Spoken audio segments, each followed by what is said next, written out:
नमस्कार।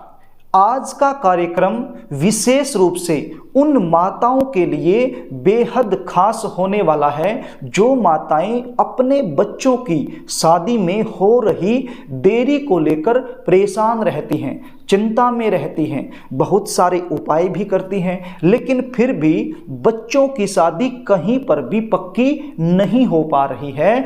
तो ऐसी माताओं से निवेदन करना चाहूँगा, अपने कीमती समय में से 5 मिनट निकालकर इस वीडियो को शुरू से लेकर अंत तक जरूर देखें। यदि आज आपने इस वीडियो को पूरा देख लिया और जो उपाय मैं आपको बताने वाला हूं इसको अच्छे से समझकर किसी भी पूर्णिमा के दिन कर दिया तो यकीन मान के चलिए आपके बच्चों की शादी के लिए कोई न कोई मन चाहा रिश्ता जरूर आएगा और आपके बच्चों की शादी फिक्स हो जाएगी। ये उपाय यदि बच्चे खुद करना चाहें तो खुद भी कर सकते हैं, लेकिन मुझे पता है आजकल के बच्चों के पास उपाय करने के लिए समय नहीं होता है। तो ऐसी सिचुएशन में माता या फिर पिता ये उपाय अपने बच्चों की जल्दी शादी के लिए जरूर करें। कई बार बच्चों की जन्म कुंडली में ग्रह और नक्षत्रों के कुछ ऐसे दुर्योग बन जाते हैं जिसके चलते विवाह में लगातार अड़चनें आती रहती हैं। रिश्ते आएंगे, बातें चलेंगी, लेकिन कोई भी बात, कोई भी रिश्ता सफलता तक नहीं पहुंच पाएगा, बीच में ही ब्रेक हो जाएगा। और कई बार यदि रिश्ता पक्का हो भी जाता है तो एंड में जाकर कोई न कोई ऐसी बात निकलकर सामने आती है जिसके चलते रिश्ता टूट जाता है। कभी लड़के वाले मना कर देते हैं, कभी लड़की वालों की तरफ से ना हो जाता है। देखने वाले आएंगे, देखकर चले जाएंगे, लेकिन किसी भी प्रकार का पॉजिटिव रिप्लाई सामने से आपको मिल नहीं पाएगा। रिश्ते आएंगे लेकिन अनाब शनाब रिश्ते आएंगे, मतलब आपके लेवल का कोई भी रिश्ता नहीं आएगा, और जो भी आपके लेवल का रिश्ता आएगा वो पक्का नहीं हो पाएगा। बच्चों की उम्र लगातार निकलती जाएगी। यदि आप इन सारी समस्याओं से परेशान हैं, दुखी हैं, तो आज जो उपाय मैं आपको बताने वाला हूं इस उपाय को अच्छे से समझ लेना और किसी भी पूर्णिमा के दिन इस उपाय को कर देना। कार्यक्रम को आगे लेकर के चलूं इससे पहले आपसे निवेदन करना चाहूंगा, यदि आप चैनल पर नए हैं और अभी तक आपने इस चैनल को सब्सक्राइब नहीं किया है तो चैनल को सब्सक्राइब जरूर कर लीजिए और बेल आइकन को भी प्रेस करके रखिए ताकि हमारी आने वाली इसी प्रकार की नई वीडियो का नोटिफिकेशन आपको तुरंत मिल जाए और वो वीडियो आप आसानी से देख पाएं। प्रिय दर्शकों, यदि आप चैनल को सब्सक्राइब कर लेते हैं तो अभी जो वीडियो आप देख रहे हैं, यदि भविष्य में आप ये वीडियो दोबारा से देखना चाहेंगे तो आपको आसानी से मिल जाएगी। और यदि चैनल को सब्सक्राइब आप नहीं करोगे तो फिर ये वीडियो आप ढूंढते रह जाओगे, ये वीडियो आपको जल्दी से मिल नहीं पाएगी।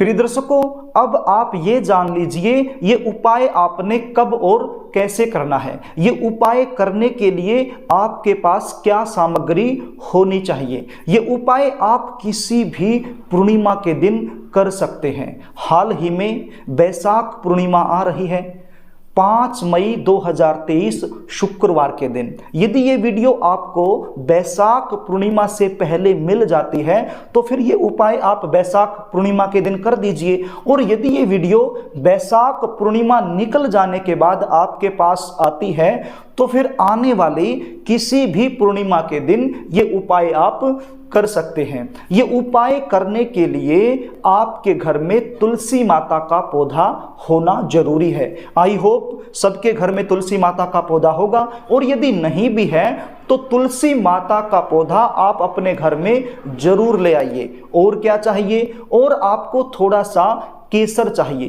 केसर आप समझते हैं, कई लोग केसर का तिलक भी लगाते हैं, तो उसी केसर की मैं बात कर रहा हूं। आपके आसपास बाजार में जहां से पूजा का सामान मिलता है तो वहां से आपको आसानी से केसर मिल जाएगा, तो थोड़ा सा केसर आप अपने घर में ले आइए। और क्या चाहिए, हर श्रृंगार का पौधा हर श्रृंगार का एक पौधा होता है जिसको पारिजात का पौधा भी कहते हैं। अब कुछ लोग कहेंगे कि हमने तो पहली बार हर श्रृंगार के पौधे के बारे में सुना है, हमें तो हर श्रृंगार के पौधे की पहचान ही नहीं है।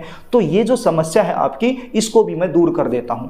देखिए, पहली बात तो ये कि स्क्रीन पर मैंने हर श्रृंगार के पौधे की तस्वीर दिखाई है, आप इसको देख लीजिए और इस पौधे की पहचान कर लीजिए। और यदि यहां से भी इसकी पहचान नहीं होती है तो फिर गूगल में जाकर के आप सर्च कर सकते हैं हर श्रृंगार यानी कि पारिजात का पौधा।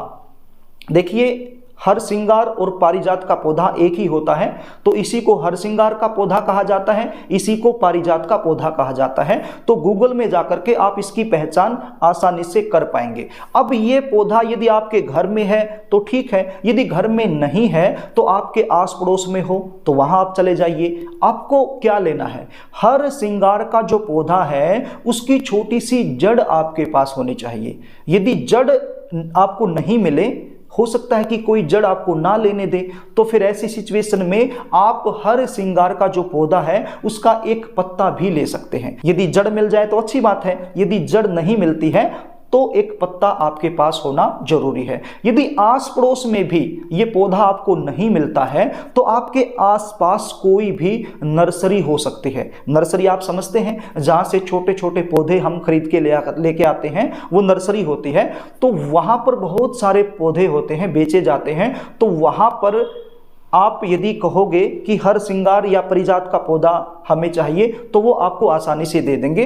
तो आपको पौधा लेके आने की आवश्यकता नहीं है, केवल छोटी सी जड़ उसकी आप ले आइए। इतनी सी जड़ हर श्रृंगार के पौधे की आप नर्सरी से ले आइए। यदि वो जड़ ना लेने दें तो एक पत्ता तोड़कर अपने घर में ले आइए। तो इन चीजों की ये उपाय करने के लिए आपको आवश्यकता पड़ने वाली है। प्रिय दर्शकों, पूर्णिमा के दिन आपने सुबह जल्दी उठना है, स्नान आदि से निवृत्त होकर के साफ सुथरे धुले हुए वस्त्र आपने पहन लेने।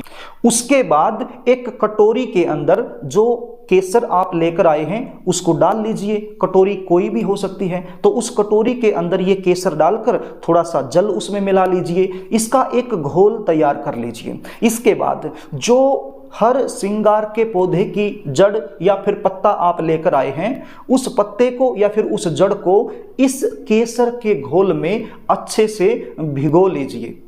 भिगोने के बाद इस पत्ते या जड़ को जिस भी लड़के और लड़की की शादी में लगातार देरी बनी हुई है उसके मस्तक पर एक बार टच करवा लीजिए, यानी कि माथे पर एक बार उसको लगा दीजिए। और उसके बाद तुलसी माता का जो पौधा है उस तुलसी माता के पौधे की जड़ के पास इस पत्ते को दबा दीजिए, अपनी मनोकामना का चिंतन करते हुए। यदि तुलसी माता का पौधा गमले में लगा हुआ है तो गमले में तुलसी माता के पौधे की जो जड़ है उसके पास दबा दीजिए। और यदि आपके घर में जमीन पर ही तुलसी माता का पौधा लगा हुआ है तो जमीन में ही तुलसी माता के पौधे की जड़ के पास इस पत्ते को दबा दीजिए। थोड़ी सी मिट्टी आपने खोदनी है और वहां पर इस पत्ते को अपनी मनोकामना का चिंतन करते हुए दबा देना है। उसके बाद आपने तुलसी माता के पौधे के पास एक शुद्ध देसी घी का दीपक लगाना है।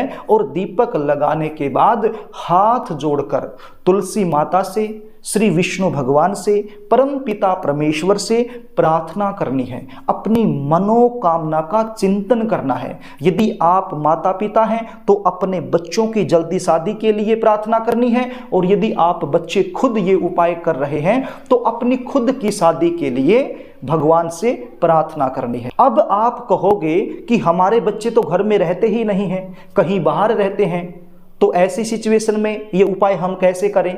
तो ऐसी सिचुएशन में ये जो पत्ता है या फिर जड़ है, इसको आप बच्चों की जो फोटो है उससे भी टच करवा सकते हैं। फोटो से टच करवा कर भी ये उपाय आप कर सकते हैं। पूर्णिमा का दिन है। पूर्णिमा का दिन कोई सामान्य दिन तो होता नहीं। इस दिन चंद्रमा अपनी 16 कलाओं से परिपूर्ण होता है। और वैसे भी पूर्णिमा के दिन किया गया कोई भी उपाय, कोई भी कार्य पूर्ण हो जाता है, इसलिए इसको पूर्णिमा कहा गया है। तो यदि आप जो तरीका मैंने बताया है इस तरीके से ये उपाय कर दोगे और मन से, सच्चे दिल से, आत्मा से प्रार्थना करोगे तो आपकी प्रार्थना अवश्य ही स्वीकार हो जाएगी और आपके बच्चों की शादी के लिए कोई न कोई मनचाहा अच्छा रिश्ता जरूर आएगा। प्रिय दर्शकों, यदि आप अपने बच्चों की जन्म कुंडली का विश्लेषण मुझसे करवाना चाहते हैं, जानना चाहते हैं कि बच्चों की शादी में लगातार देरी क्यों हो रही है, कौन से ग्रह और नक्षत्र की वजह से ये समस्याएं आपके बच्चे के साथ बनी हुई हैं, यानी कि आप अपने बच्चे की जन्म कुंडली का सटीक विश्लेषण मुझसे करवाना चाहते हैं, तो स्क्रीन पर दिए गए व्हाट्सएप नंबर पर आप अपने बच्चे की जन्म डिटेल लिखकर मेरे पास भेज सकते हैं और अपने बच्चों की जन्म कुंडली का सटीक विश्लेषण मुझसे करवा सकते हैं। तो प्रिय दर्शकों, यदि आपको वीडियो अच्छी लगे तो इसको लाइक कर देना, शेयर कर देना, कमेंट भी कर देना, और यदि अभी तक आपने चैनल को सब्सक्राइब नहीं किया है तो मुझसे जुड़े रहने के लिए इस चैनल को सब्सक्राइब जरूर कर लेना। आज के लिए बस इतना ही, कल फिर मिलेंगे, तब तक के लिए नमस्कार।